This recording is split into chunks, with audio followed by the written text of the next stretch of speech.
Ang mabuting balita ng Panginoon ayon kay San Juan, chapter 1, verse 19 to 42. Ang pagpapakasakit ng ating Panginoong Hesukristo ayon kay San Juan. Noong panahong iyon, umalis si Jesus kasama ang kanyang mga alagad. Pumunta sila sa ibayo ng Bati Cedron at pumasok sa isang halamanan doon. Ang lugar na ito'y alam ni Judas na nagkanulo sa kanya, sapagkat madalas magpunta roon si Jesus at ang kanyang mga alagad. Pumaroon si Judas kasama ang ilang bantay sa templo at isang pangkat ng mga kawal na padala ng mga punong saserdote at mga pariseyo. May dala silang mga parol, sulo at sandata. Alam ni Jesus ang lahat na mangyayari sa kanya. Kaya't sila'y sinalubong niya at tinanong, "Sino ang hinahanap ninyo?" "Si Jesus na taga Nazaret," tugon nila. Sinabi niya, "Ako si Jesus." Kaharap nila si Judas na nagkanulo sa kanya. Nang sabihin ni Jesus na siya nga, napaurong sila at nabuwal sa lupa. Muli siyang nagtanong, "Sino nga ba ang hinahanap ninyo?" "Si Jesus na taga Nazaret," sagot nila. "Sinabi ko na sa inyong ako si Jesus. Kung ako ang hinahanap ninyo, hayaan ninyong umalis ang mga taong ito," wika niya. Sinabi niya ito upang matupad ang kanyang salita. "Walang napahamak kahit isa sa mga ibinigay mo sa akin, Ama." Binunot ni Simon Pedro ang kanyang tabak at tinaga ang alipin ng pinakapunong saserdote. Natigpas ang kanang tainga ng aliping yaon na ang pangalay Malco. Sinabi ni Jesus kay Pedro, "Isalong mo ang iyong tabak. Dapat kong inumin ang kalis ng paghihirap na ibinigay sa akin ng Ama." Si Jesus ay dinakip at ginapos ng mga bantay na Hudyo at ng pangkat ng mga kawal sa pamumuno ng kanilang kapitan. Siya'y dinala muna kay Anas na biyanan ni Caifás na pinakapunong saserdote ng panahong yaon. Si Caifás ang nagpayo sa mga Hudyo na mas mabuti para sa kanila na isang tao lamang ang mamatay alang-alang sa bayan. Si Simon Pedro at ang isa pang alagad ay sumunod kay Jesus. Kilala ng pinakapunong saserdote ang alagad na ito, kaya't nakapasok siyang kasama ni Jesus sa patio ng bahay ng pinakapunong saserdote. Naiwan naman si Pedro sa labas ng pintuan. Lumabas ang alagad na kilala ng pinakapunong saserdote. Kinausap ang dalagang nagbabantay sa pinto at pinapasok si Pedro. Si Pedro'y tinanong ng dalaga, "Hindi ba't isa ka sa mga alagad ng taong iyan?" "Hindi," sagot ni Pedro. Maginaw noon kaya't nagpabaga ng uling ang mga alipin at mga bantay at tumayo sa paligid ng siga upang magpainit. Nakihalo si Pedro at nagpainit din. Si Jesus ay tinanong ng pinakapunong saserdote tungkol sa kanyang mga alagad at sa kanyang itinuturo. Sumugot si Jesus, "Hayagan akong nagsasalita sa madla. Lagi akong nagtuturo sa mga sinagoga at sa templo ng mga Hudyo. Wala akong sinabing palihim. Bakit ako ang tinatanong ninyo? Ang tanungin ninyo'y ang mga nakarinig sa akin. Alam nila kung ano ang sinabi ko." Pagkasabi nito, siya'y sinampal ng isa sa mga bantay na naroroon. "Bakit mo sinasagot ng ganyan ang pinakapunong saserdote?" tanong niya. Sinagot siya ni Jesus, "Kung nagsalita ako ng masama, patunayan mo.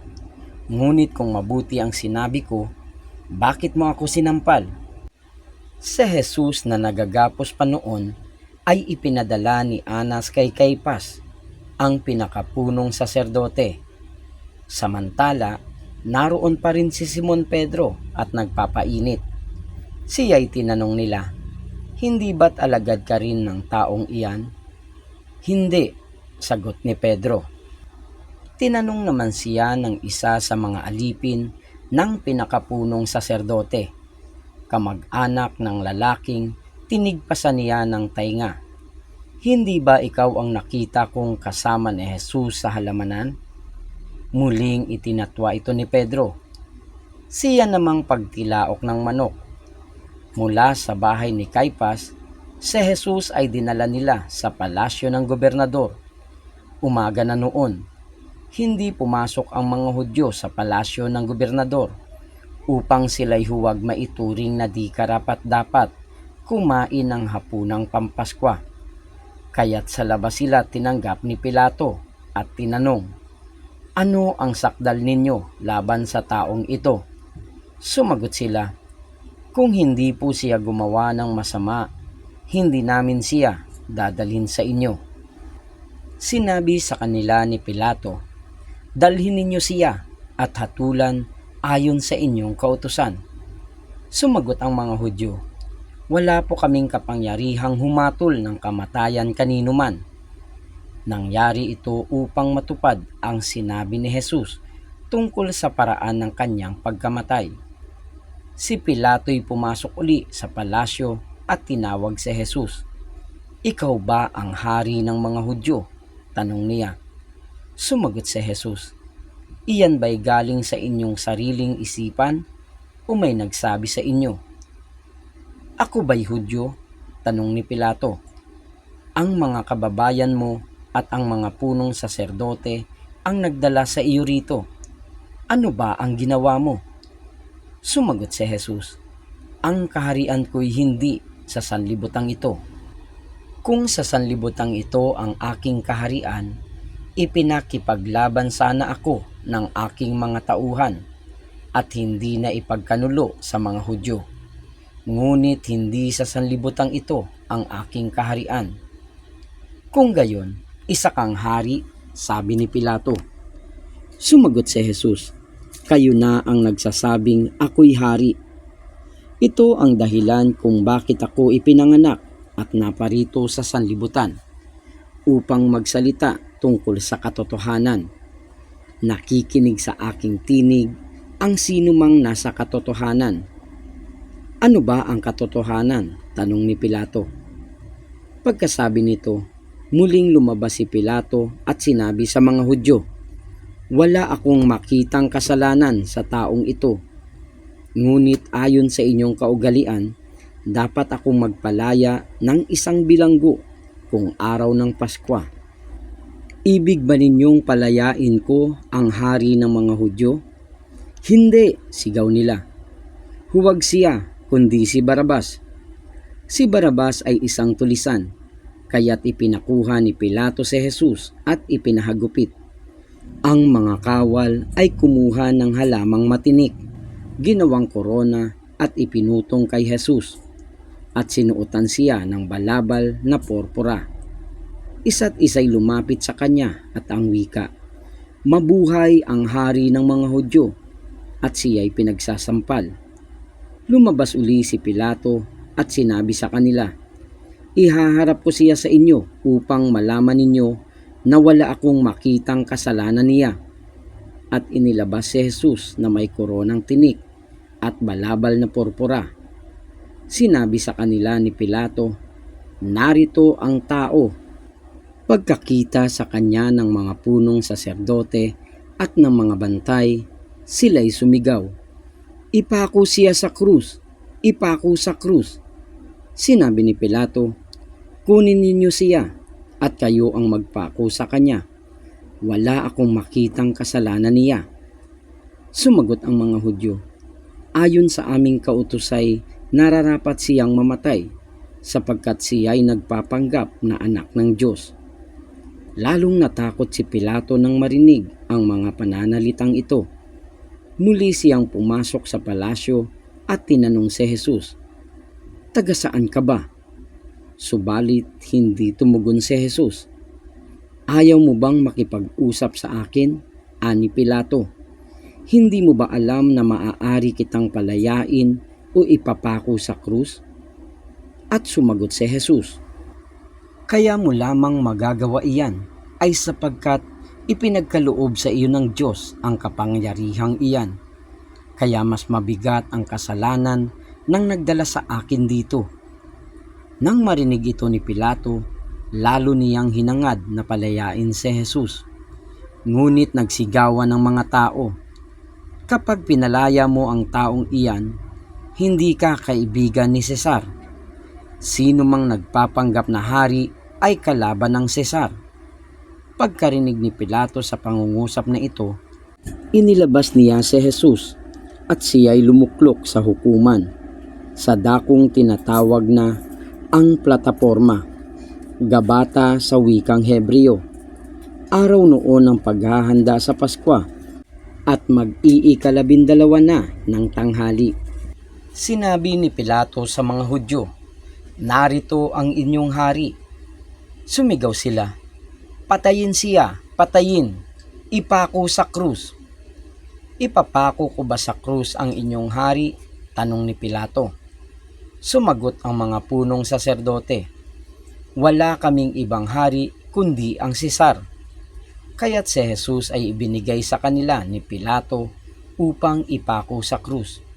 Kinuha nga nila si Jesus at lumabas siya, napasan ang kanyang krus, patungo sa lugar na kung tawagi dako ng bungo, Golgota sa wikang Hebreo. Pagdating doon, siya'y ipinako sa krus, kasama ang dalawa pa, isa sa gawing kanan at isa sa kaliwa. Sumulat si Pilato ng ganitong pangungusap at ipinalagay sa krus, si Jesus na taga Nazaret, ang hari ng mga Hudyo. Nasusulat ito sa mga wikang Hebreo, Latin at Griego, at marami sa mga Hudyo ang nakabasa nito, sapagkat malapit sa lungsod ang dakong pinagpakuan kay Jesus. Kaya't sinabi ng mga punong saserdote kay Pilato, "Huwag ninyong isulat na hari ng mga Hudyo, kundi sinabi ng taong ito, 'Ako ang hari ng mga Hudyo.'" Sumagot si Pilato, "Ang naisulat ko'y naisulat ko na." Nang maipako na ng mga kawal si Jesus, kinuha nila ang kanyang kasuotan at pinaghati-hatian ng apat. Kinuha rin nila ang kanyang tunika. Ito'y walang tahi at hinabi ng buo mula sa itaas hanggang sa ibaba. Nag-usap-usap ang mga kawal, "Huwag nating punitin ito. Magsapalaran na lamang tayo para malaman kung kanino ito mauuwi." Nangyari ito upang matupad ang isinasaad ng kasulatan, "Pinaghati-hatian nila ang aking mga kasuotan, at ang aking damit ay kanilang pinagsapalaran." Gayon nga ang ginawa ng mga kawal. Nakatayo sa tabi ng krus ni Jesus ang kanyang ina at ang kapatid na babae nitong si Maria, na asawa ni Cleopas. Naroon din si Maria Magdalena. Nang makita ni Jesus ang kanyang ina at ang minamahal niyang alagad sa tabi nito, kanyang sinabi, "Ginang, narito ang iyong anak." At sinabi sa alagad, "Narito ang iyong ina." Mula noon siya'y pinatira ng alagad na ito sa kanyang bahay. Pagkatapos nito, alam ni Jesus na naganap na ang lahat ng bagay. At bilang katuparan ng kasulatan, ay sinabi niya, "Nauuhaw ako."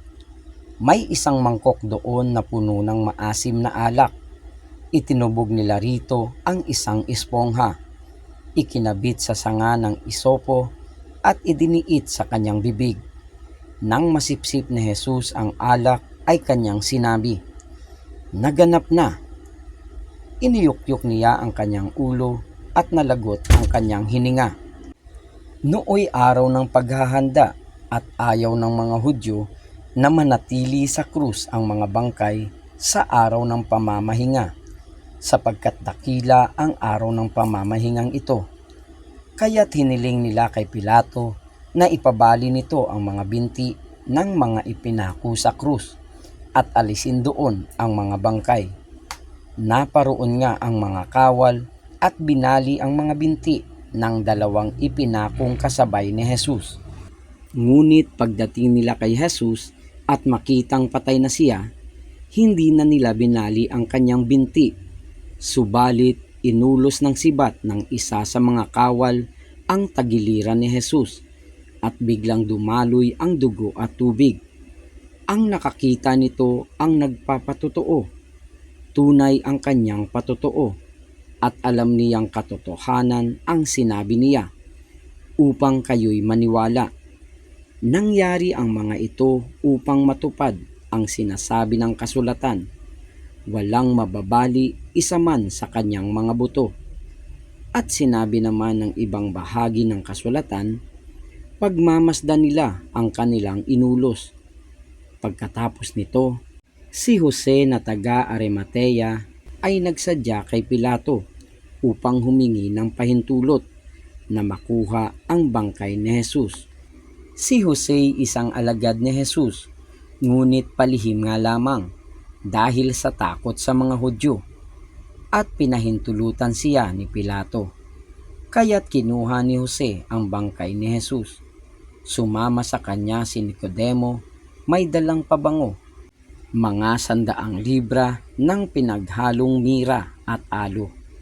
Siya ang nagsadya kay Jesus isang gabi. Kinuha nila ang bangkay ni Jesus at nilagyan ng pabango habang binabalot sa kayong lino.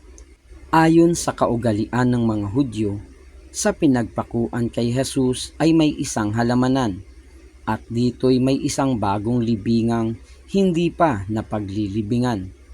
Yamang nooy araw ng paghahanda ng mga Hudyo at dahil sa malapit naman ang libingang ito, doon nila inilibing si Jesus. Ang mabuting balita ng Panginoon. Pinupuri ka namin, Panginoong Hesukristo.